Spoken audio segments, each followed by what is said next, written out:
Kilifi County government has partnered with non-state actors to safeguard the interests and welfare of the elderly in the county. The county has been leading nationally in elderly killings and harassment, but the current push to have legislation to safeguard their welfare has received backing from residents.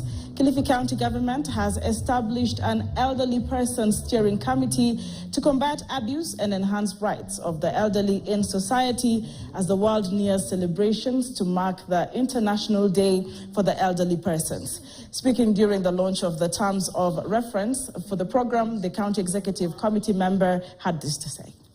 Inapitishwa katika County Assembly kuhusu wazee na kuhusu National Assembly, kama sisi kama kamati tutakuwa tunahusika na kuhakikisha kwamba inapitishwa ili kurahisisha maisha ya wazee kuishi bila tatizo lolote. And with this legislation process, it's a way to fine-tune and start new discussions so that next time, when you go back 10 years from now, we'll see this document was able to guide us and see what had not done and what was not done well and how we can make it better. Kile kitu ambacho pia kitatusaidia katika kulinda hizi haki vizuri za wazee ni kuhakikisha kwamba tunatilia mkazo swala la elimu za watoto wetu.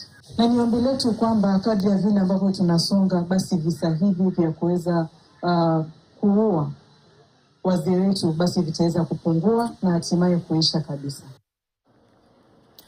At the same time, children rights lobby group Save the Children